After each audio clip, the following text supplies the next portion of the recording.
Fala galerinha do xadrez, tudo beleza? Magnus Carlsen contra Daniel Naroditsky saindo do forno. Quando a gente pega o Magnus Carlsen no flagra, né? Ninguém conta pra esposa dele que ele tá jogando mas a gente pega ele no flagra, o que a gente faz? A gente dedura pra esposa dele ou não? Não, a gente mostra aqui no canal, né? Magnus Carlsen contra Daniel Naroditsky. Partidaça, porque o Daniel Naroditsky, que a gente sabe, é um dos melhores jogadores de xadrez online do mundo, algo que se você não sabe, então agora você tá sabendo. O cara é uma fera, o apelido dele é Dania, ele é comentarista, ele protagonizou uma partida recentemente contra o Ivanchuk, os dois ali, né, uma partida muito emocionante. O Ivanchuk infelizmente perdeu aquela partida, ficou chorando, né? Alguns de vocês podem ter até visto esses vídeos na internet da reação do Ivanchuk, do choro, e ali também a gente via nitidamente o Naroditsky emocionado na partida.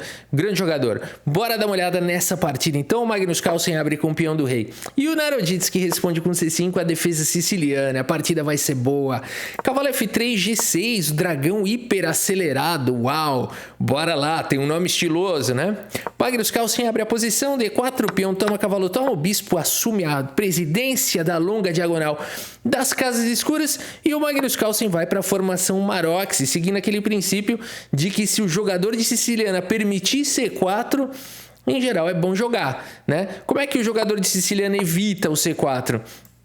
Muitas vezes ele joga primeiro o cavalo aqui em F6, ele não quer que você jogue a Maroczy, que é essa formação com C4, ele joga esse primeiro, você tem que reagir e ele garante que você não vai mais jogar o C4. Se ele jogar bispo G7, ele está permitindo que você jogue com a formação Maroczy, que em geral é uma boa ideia, porque traz uma pegada muito forte na casa de D5. Vamos ver como segue o jogo. Cavalo C6, cavalo do central atacado duas vezes, bispo E3 faz a proteção, dama B6, ataca mais uma vez, ataca em B2, é um terror jogar contra isso. Magnus Carlsen está preparado, conhece, não é novidade para ele. Magnus Carlsen dificilmente é pego em surpresa no lance 6. Cavalo B5 foi jogado, dama atacada, cheque com o dedo na cara e o cavalo de 5 volta. É o melhor lance da posição. E não o cavalo. O cavalo de 1 também é possível de ser jogado, mas o Magnus Carlsen joga mais sólido. D6 foi jogado, bispo vem para E2, prepara para rocar, dama B4, essa dama aqui tá dando trabalho para o Carlsen, mas o Carlsen conhecedor aqui da posição, segue rapidamente com o lance dama D2 e o Dania joga com o cavalo em F6. Desenvolvendo peça, preparando também para colocar o rei em segurança. Magnus Carlsen coloca mais uma proteção no peão. Bispo em E6 foi jogado, pressão no peão do C4. E agora, abertura agressiva, né? Você pode jogar de repente um A3, mas o Magnus Carlsen fala, quer saber? Você quer esse peão aí? Pode pegar. Roque coloca o rei em segurança e aqui nada de bispo por peão por conta de A3 e agora o bispo precisa ser defendido e a dama não consegue mais defender o bispo. C5 não está disponível, A4 não está disponível e aqui então se jogar um dama A5 cai peça, por isso o peão está protegido e aqui o Dania não vai para bispo por peão e sim segue fazendo roque. A3, Magnus Carlsen expulsa a dama para casa de A5 e segue com o melhor lance da posição, torre em A2. E aqui ele já não está mais no preparo de abertura, porque ele gastou um tempo para achar esse lance, e é o melhor lance da posição, segundo o peixe. Não é legal? Torre A2, né? É muito interessante esse lance que sai aqui da diagonal desse bispo, prepara para rasgar um B4, continua protegendo aqui o peão de A3, e ao mesmo tempo coloca a dama, a torre na mesma diagonal aqui do bispo, né? Um lance muito interessante, jogado aqui pelo Magnus Carlsen. Rafa, por que não joga direto aqui um B4? Tá vindo o cavalo por B4, né? O ponto todo é que a torre aqui tá desprotegida. Então torre A2, além de tudo, protege também a torre com várias peças e preparou o B4. Todo detalhe é importante, Magnus Carlsen não deixa passar nada. Dania segue com A6, B4 chega com velocidade e a dama retorna para sua casa, para sua terra natal. Dama D8 foi jogado e o Carlsen centraliza. Jogou bem aqui o Magnus Carlsen, fez bem a abertura. Naroditsky segue com o lance cavalo D7, manobrando o cachorro, saindo da frente do bispo. E o Carlsen rasga um F4, meus amigos. Olha essa formação aqui. Formação, o que parece isso daí? uma águia, né? Sei lá, parece um falcão, a formação falcão aqui do Magnus Carlsen. Temos o lance torre C8 e o Carlsen joga agora com torre C2, justificando torre A2 também. A F5 foi jogada, busca o contra-jogo, o cavalo de B finalmente vem para C3. Peão toma, foi jogado, cavalo toma e bispo em F5. E agora, Magnus Carlsen, o que jogar nessa posição?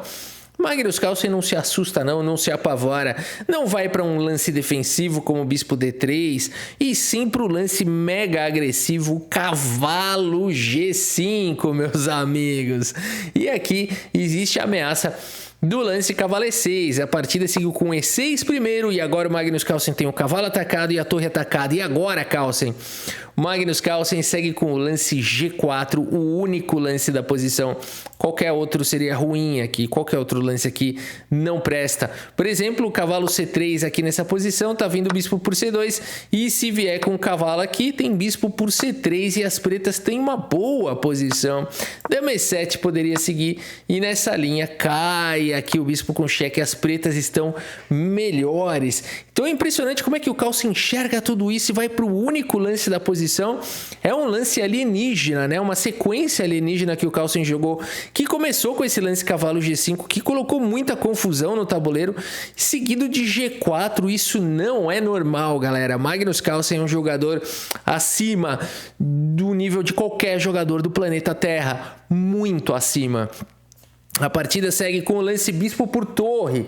E agora sim o Magnus Carlsen segue com o cavalo por E6, atacando duas peças, mantendo o bispo atacado. E dama em H4 foi jogado pelo Naroditsky, trazendo a dama para o ataque. Magnus Carlsen leva essa torre embora.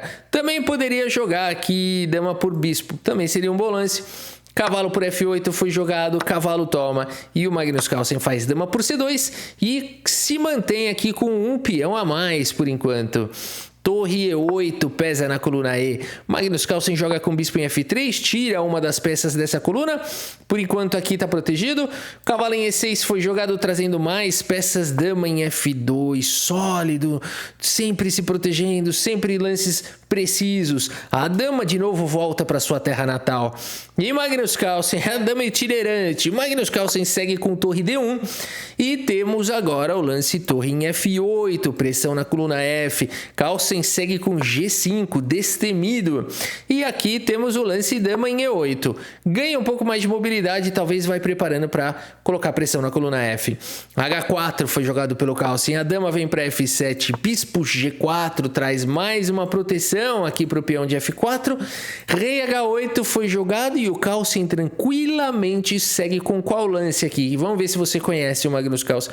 Quando tudo tá meio assim estabilizado, né? Você não quer se comprometer com uma ruptura de peão, não quer... O que o Carlsen faz? É isso mesmo, ele vai mexer o rei. Rei G2 foi jogado, porque no final ele vai ter um rei melhor que o do adversário. Não é sempre assim? É sempre assim.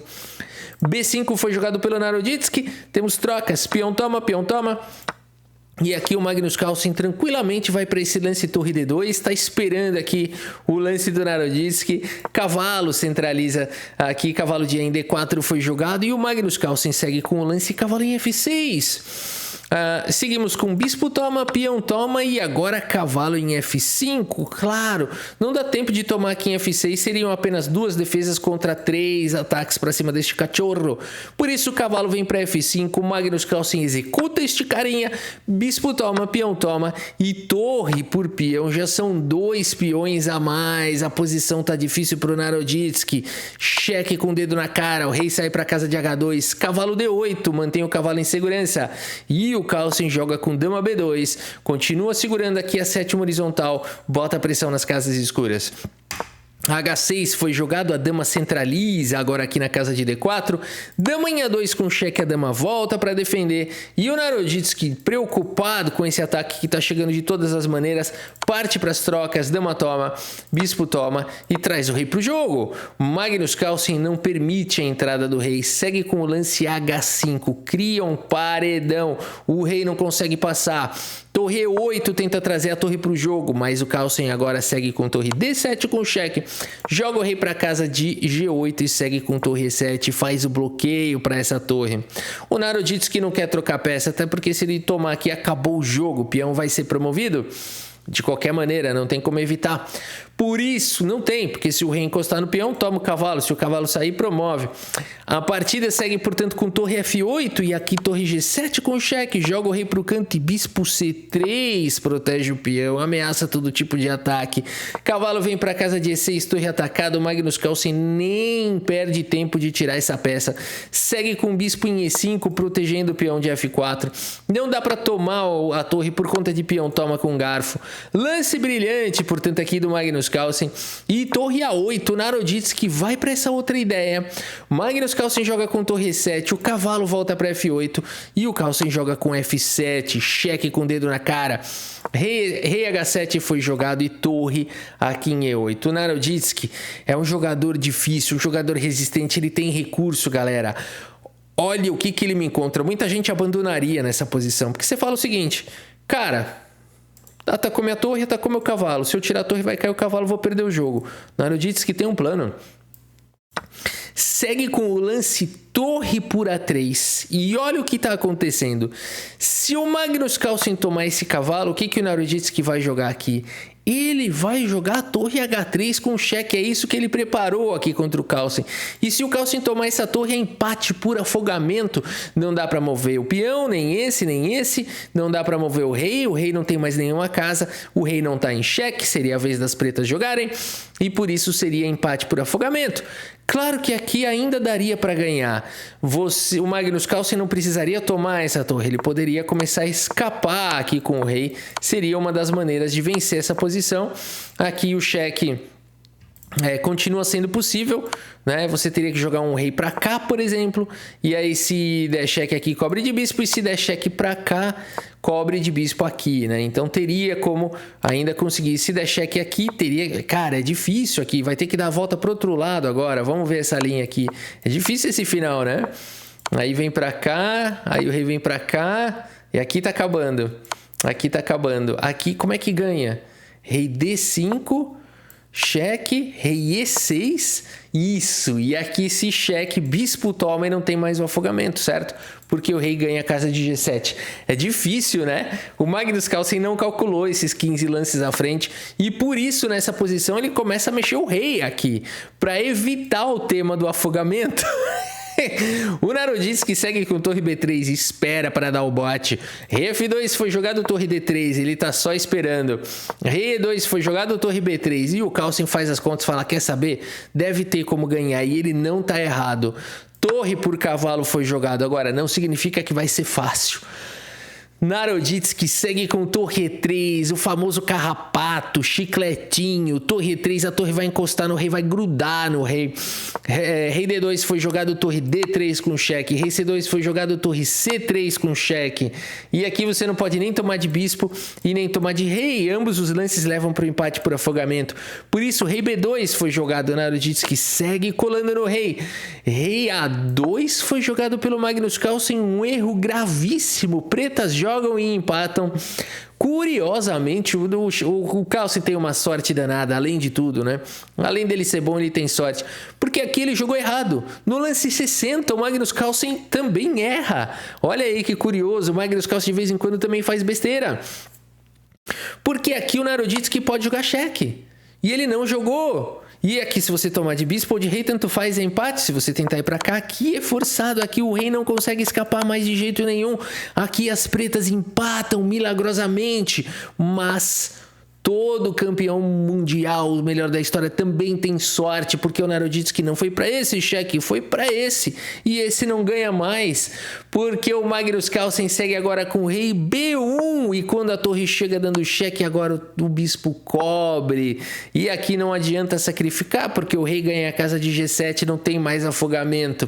Naroditsky ainda tenta um golpe sujo com torre C3, porque se você tomar empata, o Magnus Carlsen não cai nisso.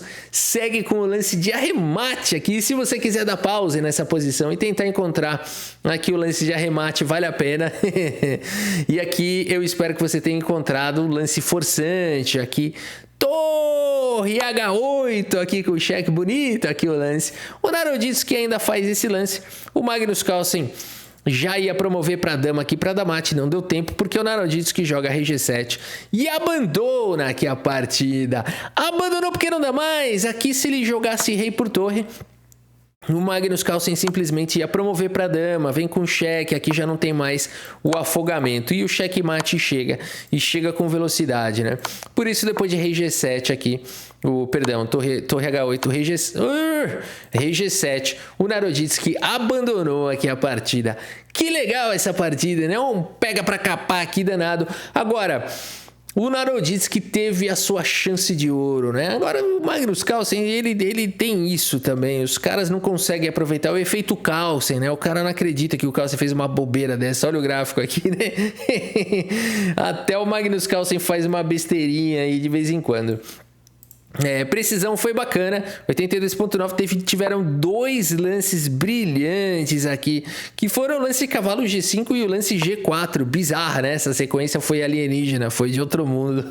Magnus Carlsen, como sempre, nos trazendo muita alegria, né? Vai jogar muito ainda, ele fala que ele gosta, a beleza é essa. Ele não vai mais jogar a partida clássica, essas coisas, vai ser mais raro.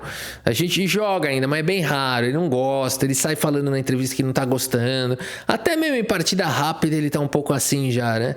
Mas ele gosta de jogar um blitz, gosta de jogar, e partida rápida ele gosta também, dependendo do formato ali do torneio e tal, né? Então a gente ainda vai ter muita alegria com o Magnus Carlsen, e quando ele estiver minguando, já teremos o Faustino Ouro muito provavelmente assumindo como tudo indica, né? A gente não sabe, ninguém é dono da verdade, ninguém tem bola de cristal, mas a gente tem estatisticamente que grandes nomes aparecem de 20 em 20 anos. Essa é mais ou menos a estatística do xadrez mundial, né? Demora 20 anos para surgir uma lenda em geral.